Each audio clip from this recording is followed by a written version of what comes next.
प्रिय विद्यार्थियों, आपका स्वागत है जेएचपी कोचिंग में। मैं अंकित कुमार।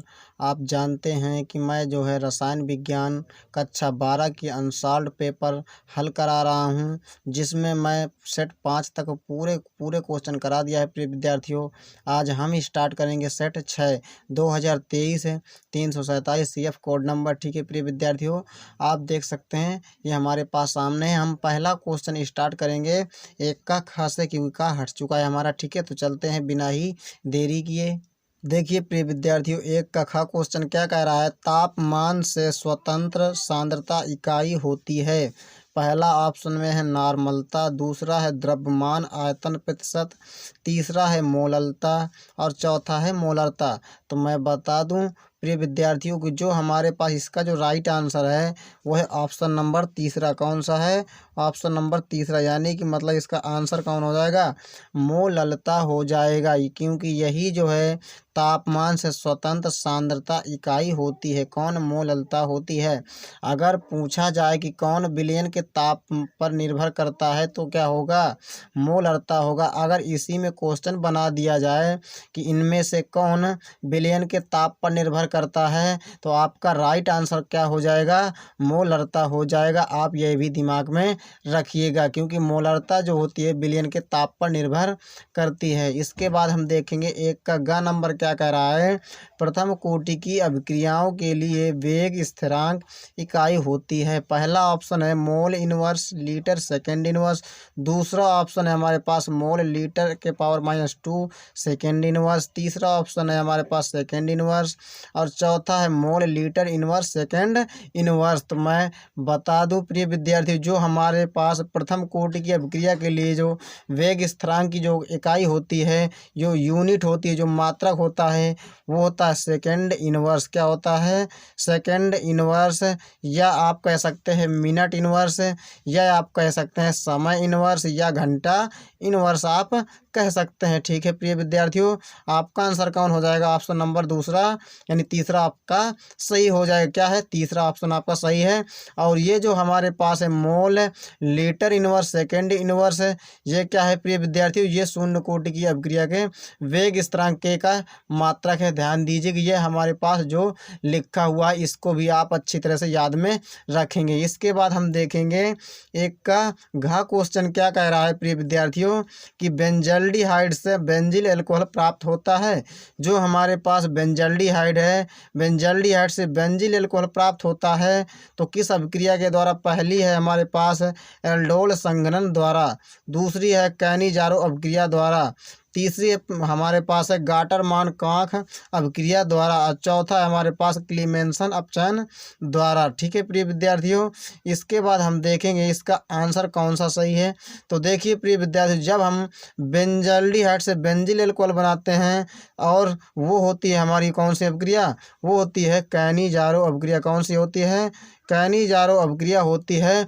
मैं आपको प्रिय विद्यार्थियों समीकरण देकर आपको बता रहा हूँ, ध्यान दीजिए कि जब हमारे पास क्या होता है बेंजल्डिहाइड, इसका सूत्र होता है C6H5CHO, इसकी क्रिया कराई जाती है प्रिय विद्यार्थियों डाइल्यूट NaOH, यानी कि मतलब है जब तनु NaOH के साथ क्रिया कराते हैं तो हमारे पास क्या बनता है? एक बनता है C6H5CH2OH। क्या बनता है? एक हमारे पास बनता है C6H5CH2OH, जिसे कहते हैं बेंजिल अल्कोहल, और प्लस में निकलता है C6H5COONA, जिसे का नाम है सोडियम बेंजोएट। हमारे पास प्रिय विद्यार्थी इसके दो मॉलिक्यूल्स लिए जाते हैं। यहाँ पर आप देख सकते हैं ये हमारी क्या है? एक समीकरण है। किसका है? कैनिजारो अभिक्रिया की रिएक्शन है प्रिय विद्यार्थी। यही क्या है? समीकरण है। ध्यान दीजिए इसमें क्या है, जो हमारे पास बेंजल्डिहाइड है वो बेंजिल अल्कोहल बना रहा है। देखिए किसके साथ क्रिया करके? डाइल्यूट NaOH के साथ जब क्रिया करेगा, ये हमारे पास है बेंजिल अल्कोहल का सूत्र। तो हमें और क्या मिलता है? सोडियम बेंजोएट भी मिलता है। तो किस अभिक्रिया के द्वारा मिला? ये अभिक्रिया कौन सा है? किस अभिक्रिया का समीकरण है? तो कैनिजारो अभिक्रिया का समीकरण है। आप ऐसा याद रख सकते हैं प्रिय विद्यार्थियों। इसके बाद हम देखते हैं नेक्स्ट क्वेश्चन। देखिए प्रिय विद्यार्थियों, एक का अंगा नंबर क्या कह रहा है कि हिंसबर्ग अभिकर्मक होता है। पहला है बेंजीन सल्फोनिक अम्ल, ठीक है, बेंजीन सल्फोनिक अम्ल। दूसरा हमारे पास है बेंजीन सल्फोनिल क्लोराइड। इसके बाद तीसरा है बेंजीन सल्फोनामाइड। चौथा है हमारे पास है फेनिल आइसोसाइनाइड। तो मैं बता दूं प्रिय विद्यार्थियों, इसमें जो राइट आंसर है हिंसबर्ग अभिकर्मक है, जिसे हम कहते हैं बेंजीन सल्फोनिल क्लोराइड। किसे कहते हैं? बेंजीन सल्फोनिल क्लोराइड को हम ये क्या कहते हैं? हिंसबर्ग अभिकर्मक कहते हैं, हिंसबर्ग रिएजेंट। तो ध्यान रखिएगा, आपका ऑप्शन नंबर दूसरा सही हो जाएगा। हमारे पास जो पहला दिया था, क्या दिया था? इसमें हल्का डाउट है। क्या हो जाएगा आपको? बेंजीन सल्फोनिक अम्ल हो जाएगा। और इसमें क्या है? बेंजीन सल्फोनिल क्लोराइड है। प्रिय विद्यार्थी, इसमें क्या है, कोई स्टूडेंट बहुत ही धोखा खा जाता है। तो ध्यान दीजिएगा, जो हमारे पास हिंसबर्ग अभिकर्मक होता है वो होता है बेंजीन सल्फोनिल क्लोराइड, जिसका सूत्र होता है प्रिय विद्यार्थियों, क्या होता है? C6H5SO2Cl। ये क्या है प्रिय विद्यार्थियों? Hinsberg reagent. मैंने इसके अभी पिछले वीडियो में बता भी चुका था। ये क्या करता है? ये जो है एमीनो की पहचान करता है, प्राथमिक, द्वितीयक, तृतीयक नहीं, 1 डिग्री, 2 डिग्री, 3 डिग्री एमीन की पहचान करता है। कौन? हिंसबर्ग अभिकर्मक। ध्यान दीजिएगा, जिसका फॉर्मूला क्या होता है? C6H5SO2Cl। ध्यान दीजिएगा, ये क्या है प्रिय विद्यार्थियों? यही इसका सूत्र है। किसका सूत्र है? इन्हीं का सूत्र है। ध्यान दीजिएगा, ठीक है। आप ऐसा देख सकते हैं और तीर लगा सकते हैं। इसके बाद हम देखते हैं एक का चा क्वेश्चन क्या कह रहा है। निम्नलिखित में से कौन सा क्षारक डीएनए में उपस्थित नहीं होता है? तो देखिए प्रिय विद्यार्थियों, जो हमारे पास है डीएनए में क्या होता है? थायमीन होता है। डीएनए में क्या होता है? थायमीन होता है, और एडेनिन भी होता है, और ग्वानिन भी होता है। यानी कि मतलब एडेनिन, ग्वानिन, थायमीन, साइटोसिन, ये चारों के चारों होते हैं। लेकिन जो यूरेसिल होता है ये आरएनए में पाया जाता है। आरएनए में थायमीन नहीं पाई जाती है, ध्यान दीजिएगा, ठीक है, जबकि डीएनए में पाई जाती है। तो ये कह रहा है डीएनए में उपस्थित नहीं होता है, तो यूरेसिल किस में होता है? आरएनए में होता है यह क्षारक। ध्यान दीजिएगा, ठीक है। आपका ऑप्शन नंबर तीसरा सही हो जाएगा प्रिय विद्यार्थियों। तो देखिए दूसरे का खा क्वेश्चन क्या कह रहा है। परासर दाब को परिभाषित कीजिए। आप कैसे प्रदर्शित करेंगे कि परासर दाब एक अणुसंख्य गुणधर्म है? तो देखिए प्रिय विद्यार्थियों, आपको उत्तर डाल लेना। इसमें लिखना है कि किसी विलयन पर लगने वाला वह न्यूनतम का मतलब होता है कम से कम बाह्य दाब, जो उस विलयन व उसके विलायक के मध्य, यहाँ पर आप के लिख सकते हैं, विलायक के मध्य परासर की क्रिया को रोक देता है, परासर दाब कहलाता है। इसमें क्या लिखना है आपको कि किसी विलयन, आप यहाँ पर आप मान सकते हैं, कोई भी आप एक विलयन मान सकते हैं, ठीक है, कि किसी विलयन पर लगने वाला वह बल या वो कह सकते हैं वह दाब, क्या लिखना है? किसी विलयन पर लगने वाला वह न्यूनतम बाह्य दाब, जो उस विलयन पर उसके विलायक के मध्य, जो विलयन है वह उसके जो विलायक है के मध्य जो परासर की क्रिया को क्या कर दे? रोक दे। वही ही क्या है? हमारा परासर दाब है। ध्यान दीजिएगा प्रिय विद्यार्थियों, परासर की क्रिया को क्या करते हैं? ये रोक देते हैं। तो यही हमारा क्या हो जाता है? परासर दाब हो जाता है। और इस परासर दाब की जो परिभाषा है मैं पिछले सेट में करा भी चुका हूँ। आप वह वाली परिभाषा भी याद कर सकते हैं, और आप यह वाली भी आप याद कर सकते हैं। जैसा आपको पसंद आए वैसे आप काम कीजिएगा। इसके बाद हम देखेंगे दूसरा हमारे पास क्या कह रहा था कि आप कैसे प्रदर्शित करेंगे कि परासर दाब एक अणुसंख्य गुणधर्म है। तो इसमें क्या करना है? परासर दाब अणुसंख्य गुणधर्म है, ये तो हमें पता है, ठीक है। लेकिन आप कैसे प्रदर्शित करेंगे? तो हम कैसे प्रदर्शित करेंगे, कैसे जानेंगे? क्योंकि क्या होता है, क्योंकि यह विलयन में उपस्थित अणुओं या आयनों की संख्या पर निर्भर करता है। ये क्या करता है? किस पर निर्भर करता है? यह अणुओं या आयनों की संख्या पर निर्भर करता है। कौन? परासर दाब। इसीलिए क्या कहते हैं? इसे अणुसंख्य गुणधर्म माना गया इसे, ठीक है, परासर दाब को। और क्या होता है? उनकी प्रकृति पर निर्भर नहीं, यानी कि वह उनकी प्रकृति पर निर्भर नहीं करता कि यह अम्लीय है या क्षारीय है या उदासीन है। ध्यान दीजिएगा। इसके बाद हम देखते हैं अगला क्वेश्चन कि दूसरे का ग क्या कह रहा है। आयनों के स्वतंत्र अभिगमन के कोलराउस नियम को समझाइए, इस नियम के एक अनुप्रयोग को बताइए। ठीक है, यही कह रहा है ना। तो देखिए प्रिय विद्यार्थियों, इसका उत्तर आपको सेट चार में मिल जाएगा। अब प्रश्न 3 का देखें, क्योंकि हमने प्लेलिस्ट बना रखा है अपने चैनल पर, वहाँ से आप जाकर देख सकते हैं। इसके बाद हम देखते हैं नेक्स्ट क्वेश्चन। देखिए प्रिय विद्यार्थियों, तीसरे का ग क्वेश्चन क्या कह रहा है कि निम्नलिखित उप संयोजन यौगिकों के सूत्र IUPAC नियमों के आधार पर लिखिए। यही कह रहा है ना, IUPAC नियम के आधार पर हमें लिखना है। पहली हमारे पास है डाईक्लोरिडो 20 एथेन 1,2 डाईएमीन कोबाल्ट और ऑक्सीडेशन नंबर जिसकी 3 क्लोराइड। तो यहाँ पर देखिए प्रिय विद्यार्थियों, इसका हमें नाम लिखना है। तो कैसे लिखना है, सबसे पहले क्या होता है प्रिय विद्यार्थियों, हम देखेंगे धनायन है कि नहीं है। तो यहाँ पर क्या इस नाम में क्या है, धनायन कहीं भी नहीं है। अगर धनायन होता तो हम कोष्टक के बाहर धनायन का नाम लिखते। ठीक है, तो यहाँ पर क्या है, अगर धनायन नहीं होता है तो इसके बाद तुरंत ही किसका नाम लिखा जाता है, कोबाल्ट। ये कोबाल्ट क्या है हमारे पास है, ये केंद्रीय धातु परमाणु है। अगर धनायन नहीं होता तो केंद्रीय धातु परमाणु का नाम लिखा जाता है। तो ये हमने लिख दिया यहाँ पर, कोबाल्ट क्या है, केंद्रीय धातु परमाणु है। इसके बाद क्या होता है, लिगेंडों का नाम लिखा जाता है। तो लिगेंड्स हमारे क्या है, डाईक्लोरिडो 20 और एथेन 1,2 डाईएमीन, ये 2 है हमारे पास। तो पहला अल्फाबेटिकली में जो आएगा ABCD में पहले उसको लिखेंगे। तो क्लोरो यानी वो सी पहले आता है, और यानी कि मतलब जो हमारे पास क्या है, एथेन डाईएमीन, ये जो हमारे पास है ये अल्फाबेट ABCD में बाद में आते हैं। ठीक है, तो सबसे पहले इनको लिखेंगे डाईक्लोरिडो, यानी वो 2 क्लोराइड है, तो यानी Cl2 हो जाएगा। इसके बाद एथेन 1,2 डाईएमीन, तो ये हमारे पास इसका जो होता है शॉर्टकट में EN, इसे क्या बोलते हैं, EN। एथेन 1,2 डाईएमीन को EN बोलते हैं। का होल ऑफ ट्वाइज, क्यों ट्वाइज लगे, क्योंकि यहाँ पर 20 लगा है। 20 होता, 20 है तो 2 लगेगा, 30 होता तो यहाँ पर 3 लग जाता। ध्यान दीजिएगा। ठीक है प्रिय विद्यार्थियों, इसके बाद हम कोष्टक बंद कर देंगे, तुरंत किसका नाम लिखेंगे, इसका नाम लिखेंगे Cl। तो ये हमारी क्या हो जाएगी, इसका नाम हो जाएगी, इसकी IUPAC हो जाएगी प्रिय विद्यार्थियों। ठीक है, ये इसके बाद हम देखेंगे दूसरी क्या कह रहा है, आयरन जिसकी oxidation number 3 hexacyanidoferrate oxidation number 2 है हमारे पास। देखिए यानी कि ऑक्सीकरण संख्या, ठीक है, इनकी 2 है, इसकी 3 है। यहाँ पर हम नाम लिखेंगे। सबसे पहले प्रिय विद्यार्थियों आप इसका नाम लिखिएगा, हमेशा ध्यान रखिएगा। सबसे पहले इतना आप नाम लिखिएगा, ये हमारे पास क्या है, धनात्मक होता है। तो आप इसका नाम लिखेंगे फेरेट, यानी वो अगर फेरेट है, ये हमारे पास क्या है, फेरेट। अगर केंद्रीय धातु परमाणु के नाम क्या क्या अगर 8 लगता है तो जरूर जान जाइएगा कि धनायन उपस्थित होगा। ठीक है, तो यहाँ पर फेरेट है, यानी Fe तो पहले हमारे पास क्या हो जाएगा, केंद्रीय धातु परमाणु। हेक्सासाइनिडो यानी वो साइनाइड कितने, 6, तो Cn का होल ऑफ 6 हो जाएगा।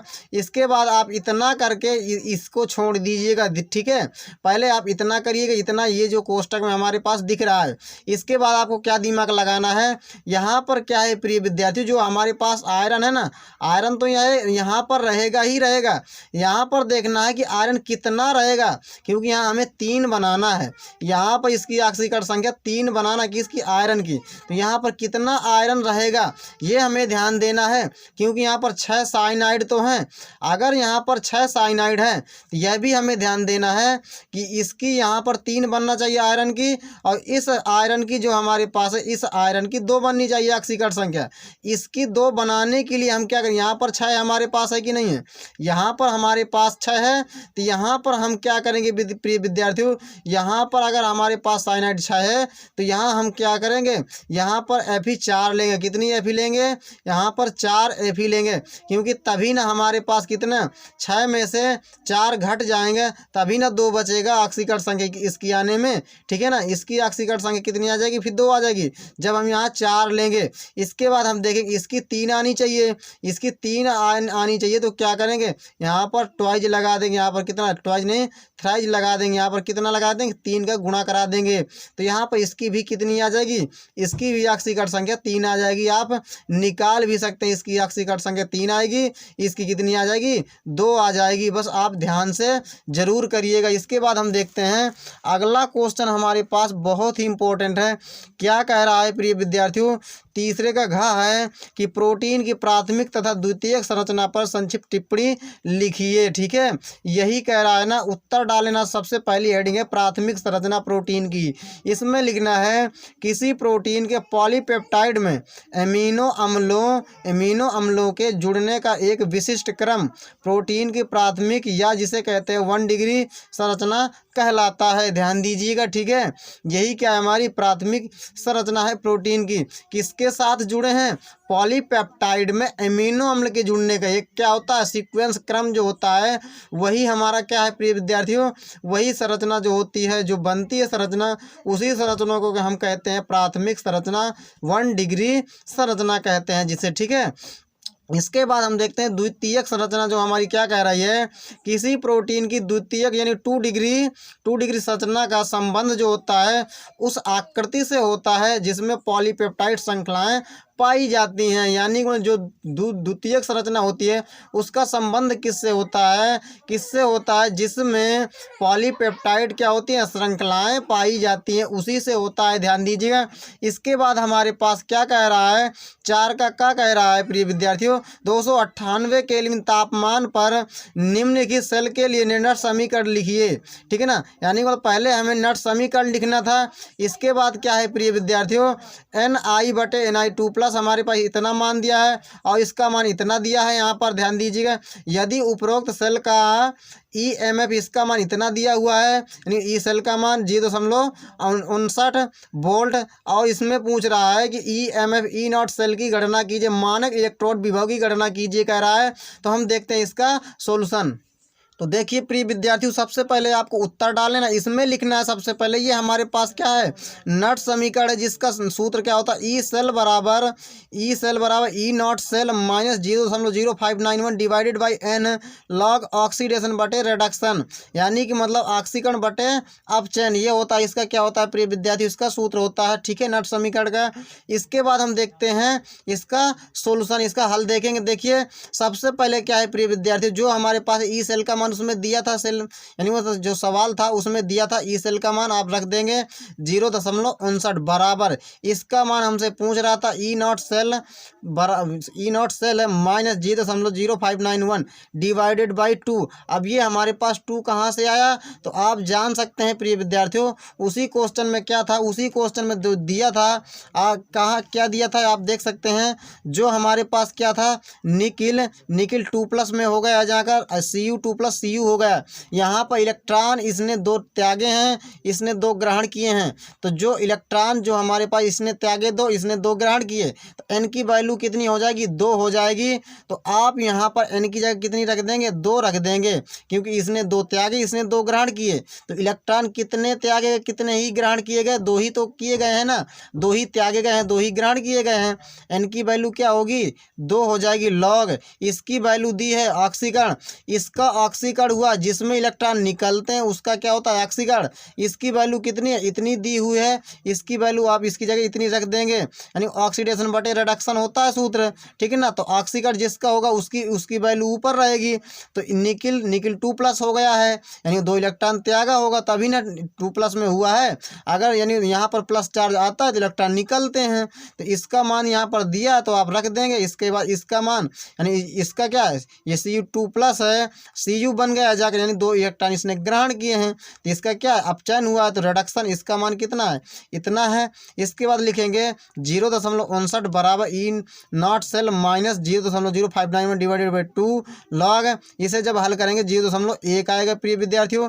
इसके बाद क्या करेंगे आप, इसके बाद क्या करेंगे 0.59 है हमारे पास बराबर यानी हमारे पास क्या है E0 सेल है माइनस इतना है लॉग 0.1 का मान होता है -1, ध्यान रखिएगा। ठीक है, इसके बाद आप क्या करेंगे प्रिय विद्यार्थियों, इसके बाद आप करेंगे इसका जो मान है ये जो आया है इसके इसमें गुणा कराएंगे तो क्या हो जाएगा प्लस में हो जाएगा, ये इतना आपका आ जाएगा उसी प्रकार। ठीक है ना, जब इसका गुणा कराएंगे तो माइनस क्या हो जाएगा प्लस हो जाएगा। इसको आप इस साइड लाएंगे, इस साइड लाएंगे तो क्या होगा, ये वैल्यू यहाँ पर माइनस इसमें आ जाएगी। जब इसे आप हल करेंगे, सबसे पहले लासा लेकर हल करेंगे, दोनों घटा देंगे, फिर 2 का भाग लगा देंगे, आपका फाइनली आंसर इतना आ जाएगा। कितना आ जाएगा? ई नॉट सेल का मान आ जाएगा 0.5605 वोल्ट आपका आंसर आ जाएगा। प्रिय विद्यार्थियों, आई होप ये पूरा वीडियो आपको समझ में आ गया होगा। अगर ये पूरा वीडियो आपको समझ में आ गया हो तो कृपया हमारे चैनल को सब्सक्राइब करिएगा, वीडियो को लाइक कीजिएगा, शेयर कीजिएगा। तो चलते हैं। नमस्कार, जय हिंद, वंदे मातरम।